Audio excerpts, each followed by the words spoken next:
So today, I'm going to tell you about one of the people that I hold in the highest regard that I was at the school with.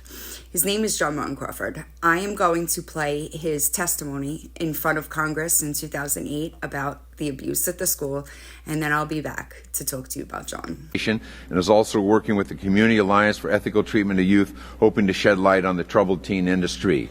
First, I would like to thank the chairman and the committee for the opportunity to present my side of this story. After watching the hearing back in October, I was truly inspired by the clear case of morality that brought together both sides of the aisle on this discussion. We've been called noisy complainers, and we've been called manipulating troublemakers, but after 10 years, I finally have my chance to speak. My name's Jon Martin-Crawford, and I was locked up in the NATSAP-affiliated program, the Family Foundation School in Hancock, New York, from 95 to 97. My life at home was anything but stable, causing me to seek my own release from it all. I created a persona for myself, the troublemaker at school, always looking for attention I didn't get at home. I was involved in drugs by the age of 13. I was lost, constantly in fights, legal run-ins, and what I didn't have with me, my parents were told to destroy as well.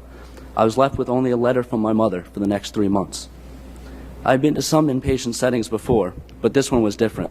Other places allowed phone calls, mail, peer communication. Here I wasn't even allowed to call home the first few months. Even after that, I only got one phone call home a week, nothing more, no access to CPS. Here I was only allowed to talk to staff and kids that had been there more than 6 months. I was told I was denying the extent of my drug use, and I was confused as to just how I would get better enough to see my family. I sat, watched, and learned to play the game of lies necessary to get privileges and eventually get out.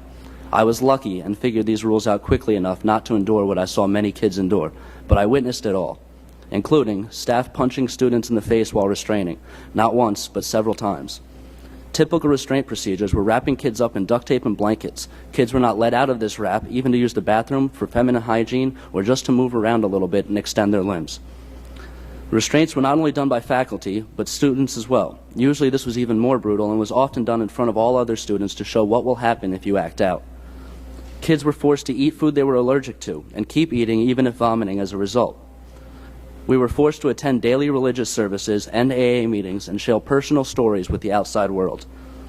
Kids as young as 12 being taken out of school to carry out pointless manual labor, such as shovel manure, carry wheelbarrows of rocks, sweeping the roof, shoveling, numerous things for days on end. When kids tried to run away, it was again not only staff but students told to chase, tackle, restrain, and bring them back. Many things were heard from staff, berating kids with high levels of verbal abuse, often of a highly derogatory and sexual nature, at times regarding sexual orientation. An admitted sex addict was one of the high-up faculty and counselors, as well as a dorm monitor living above the boys' dorm. The rules I learned to avoid many of these problems were as follows. I made up a horrible past to cure myself of. Our moral inventory was nearly always fabricated to make our problems seem worse and the program seem like salvation. Tell on yourself and your peers for things that you may have never done to give the illusion that you're getting better and working the program. If you have certain gifts, you can find a way to skate by. For me, I was their golden boy with my pen, and at my graduation speech, as well as for others, our speeches were used as propaganda as part of the family day for all the parents to hear their message of goodwill. Under no circumstances were we to tell our parents or prospective parents the truth about what we saw.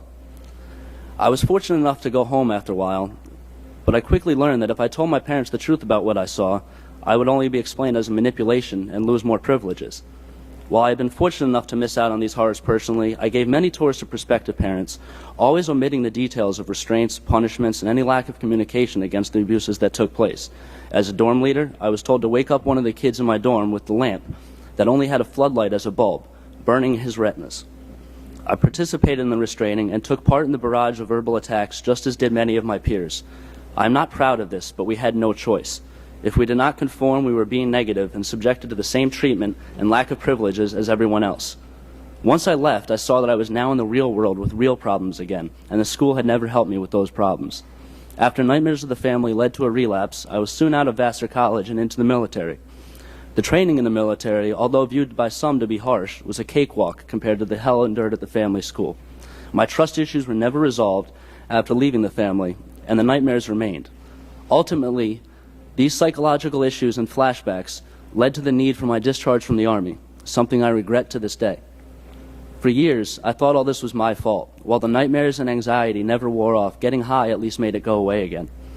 I will not blame others for my choices or my mistakes. I take responsibility for those. What I blame the family for is stripping me of my childhood.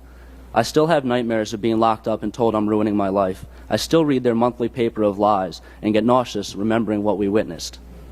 The only thing I can say to temper my disdain for these types of schools, or at least for the family, is this. While the programs, as they are, have little positive effect long term, I do believe that kids in my position need some sort of help. I believe there can be a safe solution, as some staff are genuinely decent and caring people. We need oversight and regulation of these facilities with swift and severe penalties for those who stray from the standards. What must be remembered through all of this is that these success stories that these places put out tend to fall in the 1 to 2 year range after leaving such program and are usually the opinions of parents. A true statistic, of the 25 kids from my graduation class and the one prior to mine, maybe 4 remain sober. While many can now say they live successful lives, it came anywhere between 5 and 10 years after leaving the program and figuring out life on their own with psychiatric help. Unfortunately, this cannot be said for all. The programs are quick to take credit for a successful story and are just as fast to claim that anyone that doesn't make it just didn't work the program.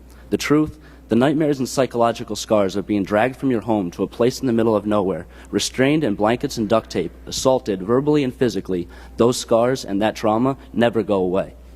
For my friends who have since died from suicide because of the nightmares, or those who still suffer the nightmares, our time and our voice will not be in vain. There comes a time for every man to make amends and right their wrongs. This is a lesson all these programs preach, and it's a lesson they should now follow. So remember how I said yesterday that there were kids that knew how to keep their head down and deal with what they had to deal with? That was Jon, okay? He was like that at the school. He was a senior member. He was trusted. He was an amazing writer, right? I started talking to Jon privately after the boarding school, and we started talking more publicly with the Family School Truth Campaign and like kids' testimonies, but there were a lot of us that weren't ready to talk about it publicly. Jon did that. Jon, he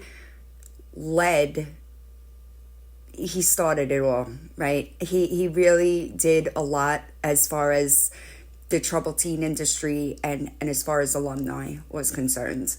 Jon started having some mental health issues as far as a relationship and stuff in October of 2015. And he wound up committing suicide, right? And I could remember feeling like, damn, right? Like he was the strongest of us. He was so ready to take on the whole industry, the school, everything. He was out there talking to people, you know, just doing things that like we weren't prepared, or some of us weren't ready to do, right? And when he committed suicide, it was like a jolt to my system, right? Because I viewed him as somebody so much stronger. You know what I'm saying? So to me, it was like even the strongest of us suffer, right? And it really opened my eyes to a lot of things regarding alumni and these programs. So the Times article that was written in 2018 that was on the cover of the Sunday Times, right, was written because of the school's population was not many. Like maybe if there was 5,000 students, if that, over the course of 1984 to 2012. Like I'm talking the span of the school. There are 136 names on the student alumni death list, most of which were under 40, most of which are either from suicides or drug overdoses, right? I don't know. I think that as far as you kind of become like you feel bad, but you become desensitized to it, right? It's like almost expected. But when I heard, I had just spoken to him, I don't know if it was the night before or the night before that. I think it was the night before that.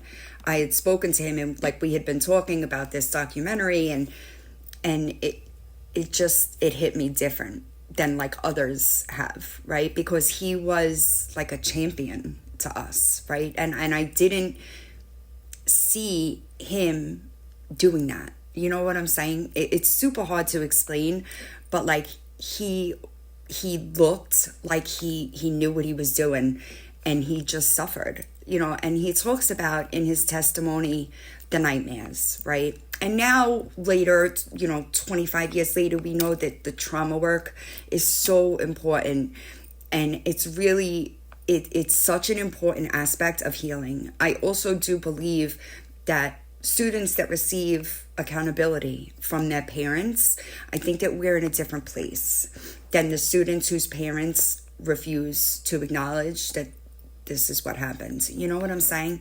There's a lot of things that I learned from Jon Martin-Crawford, and I wish that I could get my hands on his writings, because he really was such a talented writer. But it's unfortunate, right? Because I wish that when things like this happen, I wish that people could see themselves the way others see them. You know what I mean? Like, I know that he knew that he meant something to us, but it just wasn't enough. Like, he means something to every single one of us. Like, he's just different. He's like our champion, but he definitely didn't deserve the way things ended, right?